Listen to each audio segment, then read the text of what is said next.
പ്രശസ്ത പിന്നണി ഗായിക ആശാ ഭോസ്ലെ അന്തരിച്ചു. 92 വയസ്സായിരുന്നു. മുംബൈയിലെ ബ്രീച്ച് കാൻഡി ആശുപത്രിയിൽ വെച്ചായിരുന്നു അന്ത്യം സംഭവിച്ചത്. ഹൃദയാഘാതത്തെ തുടർന്ന് കഴിഞ്ഞ ദിവസമാണ് ആശുപത്രിയിൽ പ്രവേശിപ്പിച്ചത്.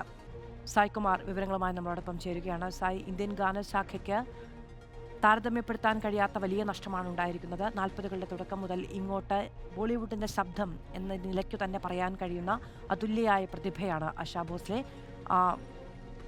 കലാജീവിതത്തിന് വിരാമമാവുകയാണ്. എങ്ങനെയാണ് ഇന്ത്യൻ സാംസ്കാരിക ലോകം അവരെ അടയാളപ്പെടുത്തുന്നത്? അന്ത്യം എപ്പോഴാണ് ഉണ്ടായത്? മധു സൂചിപ്പിച്ചതുപോലെ തന്നെ ഇന്ത്യൻ സിനിമയ്ക്ക് പിന്നണി ഗാനരംഗത്ത് തീർത്താൽ തീരാത്ത നഷ്ടം തന്നെയാണ് ആശാ ഭോസ്ലെയുടെ മരണം. 92 വയസ്സായിരുന്നു.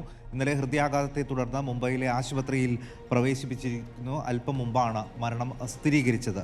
1933 സെപ്റ്റംബർ 8-ന് ഇൻഡോറിലെ ഒരു കൊങ്കണി കുടുംബത്തിലാണ് ആശ ജനിക്കുന്നത്.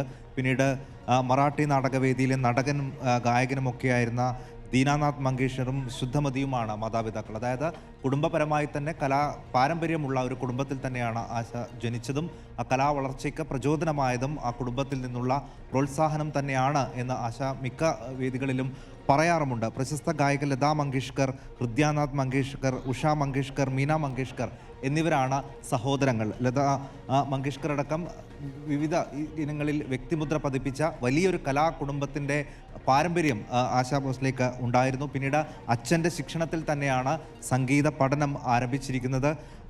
അച്ഛൻ 9 വയസ്സുള്ളപ്പോൾ മരിച്ചെങ്കിൽ പോലും സംഗീതത്തിൻ്റെ ഒരു അടിത്തറ ഇട്ടത് അച്ഛൻ്റെ ആ ശിക്ഷണം തന്നെയായിരുന്നു. പിന്നീട് സിനിമയിൽ അഭിനയിക്കാനും പാടാനും തുടങ്ങിയ ലതാ മങ്കേഷ്കറിനെ പിന്തുടർന്നുകൊണ്ടാണ്, സഹോദരിയായ ലതാ മങ്കേഷ്കറിനെ പിന്തുടർന്നുകൊണ്ടാണ് ആശയും സിനിമാ രംഗത്തേക്ക് കടന്നു വരുന്നത്. 1949 തൻ്റെ 16-ാം വയസ്സിൽ കുടുംബത്തിൻ്റെ എതിർപ്പുകളെ അവഗണിച്ച് 31 വയസ്സുള്ള ഗൺപത് റാവു ഭോസ്ലെയെ വിവാഹം കഴിച്ചുവെങ്കിലും ആ കുടുംബജീവിതം ഒരു പരാജയമായിരുന്നു. പിന്നീടാണ് പ്രശസ്ത സംഗീത സംവിധായകനായ 12,000-ത്തിലധികം പാട്ടുകൾ റെക്കോർഡ് ചെയ്ത ചരിത്രമുണ്ട് ആശാ ഭോസ്ലെക്ക്. ഒരു പക്ഷേ ലോക റെക്കോർഡ് എന്ന നിലയ്ക്ക് തന്നെ വിചാരിക്കാൻ കഴിയുന്ന ഒരു ജീവിതത്തിന്, കലാജീവിതത്തിൻ്റെ ഉടമയാണ്.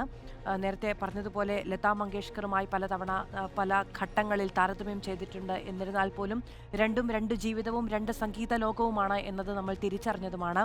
ആ തലത്തിൽ നോക്കുകയാണ് എങ്കിൽ ഇന്ത്യ, നമ്മുടെ രാജ്യം കേൾക്കാൻ കൊതിച്ച ഏറ്റവും സൗകുമാര്യമുള്ള ശബ്ദമാണ് നമുക്ക് നഷ്ടമാകുന്നത്.